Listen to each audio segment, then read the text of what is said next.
Bonjour à tous et bienvenue sur la chaîne. Donc dans cette vidéo, je vais vous présenter un tarot historique, le Lecard Arnoul Tarot. Donc en fait c'est un tarot de Besançon, mais c'est la maison donc Lecard qui l'a fait. Donc il arrive dans une boîte un peu originale, même si elle est en carton. Voilà, qui s'ouvre comme ceci. Qui s'ouvre comme ceci. Oui, qui s'ouvre comme ceci sur le côté. Voilà. Donc, à l'intérieur de la boîte, il y a... Oh, c'est dommage.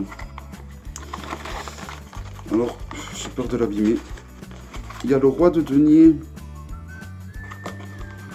Je ne sais pas si vous allez le voir. Vous voyez, donc, il y a le roi de denier, mais le problème, c'est que si je le déplie, là, ça va abîmer la boîte. Donc, voilà. Donc, je ne vais pas le faire. Ah, c'est vraiment mal foutu leur truc. Alors ça c'est pas terrible comme système, je trouve. Donc c'est un jeu qui a été édité à Paris.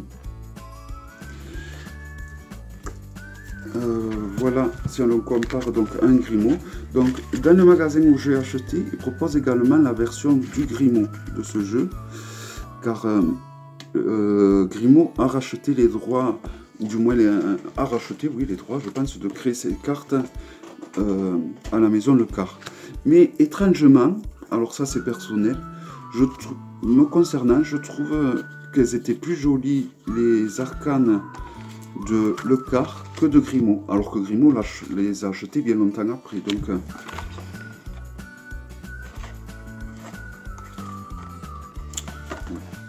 Donc après, évidemment, c'est un tarot de Marseille. Donc je crois que je vous l'ai présenté, mais je m'en souviens. Vous voyez, c'est un peu plus grand qu'un Grimaud. Les cartes sont vraiment de très très bonne qualité. Ça un peu comme les Oracle of Lythie. Voilà.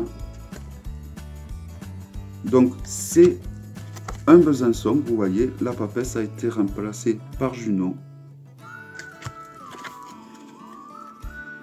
Et le pape a été remplacé par Jupiter. Que voici. Voilà, donc moi j'adore les tarots de Besançon dans toutes ses formes. Et celui-là, il y a un tarot que j'adorais. Donc c'est le troisième que j'ai. Le deuxième, je veux dire. Non, le troisième. Mais il y en a un qui ne me plaît pas du tout, qui a été fait par... ah, je sais plus son nom. Ah non, non, oui. Donc sur le côté, nous avons donc le nom de la maison qu'il a fabriqué, donc Lecard, et de l'endroit où ça a été imprimé, Paris.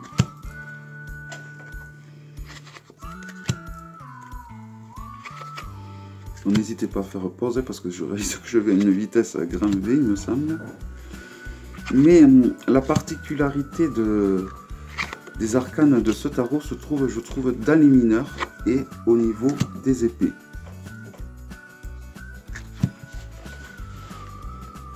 Donc là, nous commençons donc en ordre décroissant par le roi des bâtons, la reine de bâtons, le cavalier de bâtons, le valet de bâton, et voilà ma série des bâtons. Donc je vais assez vite, hein. Pour tous les amoureux, n'hésitez pas à faire pause si vous voulez vraiment contempler les dessins. Mais bon, après ça reste un tarot de Besançon classique, hein. Mais les cartes sont vraiment de bonne qualité. Vous voyez, il y a comme des espèces de stries, je ne sais pas si vous allez les voir, et c'est en général la qualité des cartes de poker. Donc c'est vraiment des très très bonnes cartes.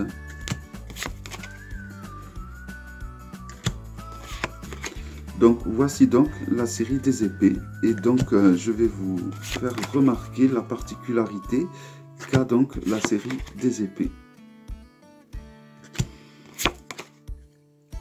Alors c'est qu'elle possède certaines épées qui sont ensanglantées. Donc vous avez le 10 d'épée que vous pouvez remarquer, donc le bout rouge de celle-ci.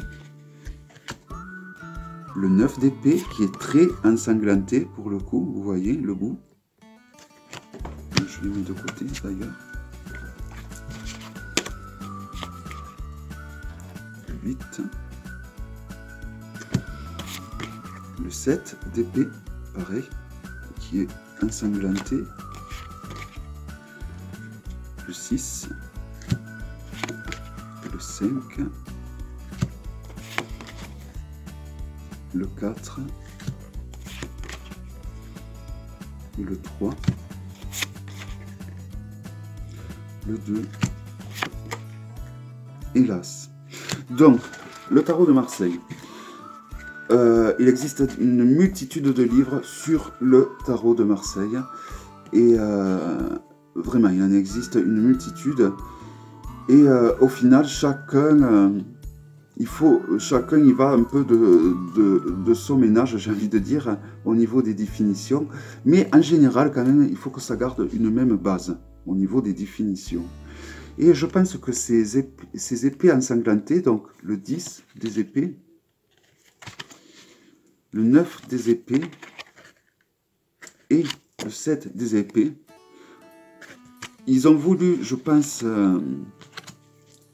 grossir le trait comme quoi c'est des lames qui sont dures. Je dis dures, je dis pas négatives, parce que le mot négatif ne me plaît pas du tout. Pour moi, il n'y a pas de lame négative. Donc là, nous sommes à la série des demi. Il n'y a pas de lame négative, il n'y a pas de lame positive. Ça va être les circonstances, ça va être en fonction de la question, ça va être en fonction de l'endroit où elle se positionne dans le jeu. Voilà. Mais c'est vrai que le 9 d'épée fait partir des lames les plus dures du tarot de Marseille. Qu'elles soient positives ou négatives, ça sera un combat qu'il faudra mener. Ça sera une lame donc assez dure. Des fois, il faut qu'il y ait une grosse rupture, une grosse dispute pour tout aplanir et repartir sur de nouvelles bases. Et il faut que ça pète. Et voilà. Et ce moment qui va faire que ça pète va pas du tout être agréable. Peut faire pleurer, peut faire déclencher des dépressions, peut faire picoler, je ne sais. Voilà, ça peut être un très dur, mauvais moment à passer. Mais par la suite, au final, ben, les choses s'arrangent. Et j'ai envie de dire, après la pluie vient le beau temps. Donc voilà, ce que je dirais, c'est que ces lames accentuent dans le sens où ces épées, ben, c'est des lames dures. Qu'elles soient positives ou qu'elles soient négatives, ça va être les lames les plus dures du jeu. Alors bon, moi, c'est comme ça que je le vois. Après, chacun doit le faire en fonction de son expérience, en fonction de tous les tirages qu'il a fait.